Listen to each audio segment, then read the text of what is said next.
숫자 하나 먼저 놓고 시작할게요. 7이 숫자가 명품 업계에서 어떤 의미였는지 아시나요? 엠버서더라는 자리는 원래 아주 인색하게 주어지는 자리예요. 브랜드 하나가 한 나라에서 두세 명만 세워도 많다는 소리를 듣거든요. 그런데 2021년 세계에서 가장 큰 명품 하우스 중 한 곳이 한국 그룹의 멤버 7명을 한 번에 전원 엠버서더로 세웠어요. 한 명도 빼놓지 않고 7명 전부요. 그 브랜드가 루이비통이고 그 그룹이 BTS입니다. 그런데 오늘 하려는 이야기는 그 화려한 발표가 아니에요. 그 계약이 끝난 뒤에 벌어진 일이거든요. 5년이 지난 지금 루이비통과 BTS 사이에 남아있는 관계가 처음과 완전히 다른 모양이라서 오늘은 그 변화를 따라가 볼게요. 먼저 시점부터 정리하고 갈게요. 2021년 4월 22일 루이비통은 RM, 진, 슈가, 제이홉, 지민, 비 전국 7명 전원을 하우스 엠버서더로 공식 발탁했습니다. 명품 하우스가 K-팝 그룹 전체를 한꺼번에 엠버서더로 세운 건 이때가 상징적인 분기점이었어요. 그전까지 명품과 K-팝의 만남은 대개 멤버 한 명이 화보를 찍는다 정도였잖아요. 그런데 이건 그룹의 정체성 자체를 하우스 안으로 들여온 형태였어요. 자, 그럼 왜 루이비통은 굳이 7명 전원이었을까요? 세 가지로 나눠서 생각해보죠. 첫 번째, 당시 명품 브랜드들이 가장 목말라 있던 게 젊은 세대와의 접점이었어요. 명품은 오래된 것을 파는 산업이잖아요. 그래서 늘 낡아 보일 위험을 안고 가죠. 그 위험을 상쇄하려면 지금 이 순간 가장 젊고 가장 시끄러운 문화와 붙어야 해요. 2021년에 그 조건을 가장 완벽하게 충족한 팀이 BTS였던 거예요. 게다가 7명을 한꺼번에 세우면 화제성이 7배가 아니라 그 이상으로 증폭되거든요. 멤버마다 팬층이 다르고 나라별 반응도 다르니까요. 엠버서더를 한 명만 세우면 그 사람을 좋아하는 쪽만 브랜드를 봐요. 그런데 7이면 서로가 서로의 사진을 나르는 동안 브랜드 로고가 계속 겹쳐서 노출되죠. 광고비를 7배 쓴 게 아니라 확산 구조 자체를 사들인 셈이에요. 두 번째, 하우스 입장에서 이건 캠페인이 아니라 선언이었어요. 잠깐 짚고 갈게요. 엠버서더 계약에는 두 종류가 있어요. 특정 시즌 광고를 찍는 단기 계약이 있고 하우스의 얼굴로 브랜드 행사 전반에서는 하우스 엠버서더가 있죠. 루이비통이 택한 건 후자였어요. 그러니까 이건 광고비를 쓴 게 아니라 앞으로 우리 하우스가 어느 방향을 보고 가겠다는 좌표를 찍은 일이었던 거예요. 세 번째, 리스크 분산이에요. 이건 좀 냉정한 이야기인데요. 엠버서더 계약은 브랜드 입장에서 늘 도박이거든요. 한 사람에게 문제가 생기면 브랜드 이미지가 같이 흔들리잖아요. 그런데 7명을 함께 세우면 그 위험이 자연스럽게 나눠져요. 동시에 그중 누구 한 명이 유독 크게 반응을 얻으면 그 사람만 따로 이어가면 되죠. 말하자면 하우스가 7개의 문을 한 번에 열어두고 어느 문이 가장 크게 열리는지를 지켜본 거예요. 이 설계를 기억해 두시면 뒤 이야기가 훨씬 잘 들릴 거예요. 그리고 시간이 흘러 그룹 단위 계약은 마무리됐어요. 보통 이런 계약이 끝나면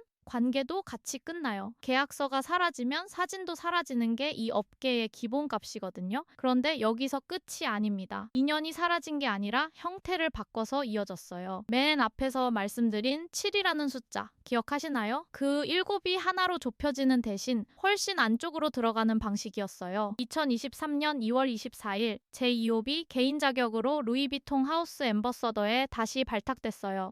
그룹 발탁 이후 나온 첫 개인 단독 재계약이었죠. 그리고 이 관계는 사진 찍는 사이로 머물지 않았어요. 2026년 3월 제이홉이 루이비통 남성 컬렉션의 아티스틱 디렉터 퍼렐 윌리엄스와 협업한 LV 버터소프트 스니커즈가 출시됐어요. 모델로 서는 걸 넘어서 제품을 같이 만드는 자리까지 간 거예요. 같은 해에는 하우스 엠버서더 자격으로 퍼렐 윌리엄스가 연출한 루이비통 남성 컬렉션 공개 현장에도 참석했고요. 초대받은 손님이 아니라 하우스 사람으로 그 자리에 있었던 거죠. 이 두 장면의 차이가 보이시나요? 2021년에 7명 동시 발탁은 하루 만에 전 세계 매체가 받아쓴 사건이었어요. 화력은 어마어마했지만 본질은 한번 터지는 이벤트였죠. 반대로 2023년 이후의 관계는 조용해요. 기사 한 줄로 요약되지도 않고요. 대신 제품이 나오고 컬렉션에 서고 다음 시즌에 또 이름이 등장해요. 화제성은 줄었는데 관계의 깊이는 오히려 깊어진 거예요. 그리고 명품 업계에서 진짜 값이 나가는 자리는 후자예요. 하우스가 제품 개발에 외부 인물을 끌어들이는 건 그 사람의 취향을 브랜드 자산으로 인정한다는 뜻이거든요. 광고 모델은 시즌이 끝나면 교체되지만 함께 만든 제품은 브랜드 아카이브에 그대로 남잖아요. 여기서 구조가 바뀌었다는 게 보여요. 예전에는 명품하우스에게 K-팝이 한 번 쓰고 화제를 얻는 카드였어요. 발표 당일의 언급량, 그날의 검색량, 그 시즌의 매출, 딱 거기까지가 계산의 전부였죠. 그래서 그룹 전체를 한꺼번에 세우는 방식이 가장 효율적이었던 거고요. 그런데 지금은 계산법이 달라졌어요. 하우스는 한 사람과 오래 일하면서 제품을 같이 만들고 컬렉션의 결정 과정에 그 사람을 포함시켜요. 화제를 사는 게 아니라 창작 파트너를 확보하는 쪽으로 옮겨간 거예요. 그리고 이 변화는 어느 한쪽이 베푼 게 아니에요. 5년 동안 실제로 결과를 냈기 때문에 관계가 손님에서 동료로 옮겨간 거거든요.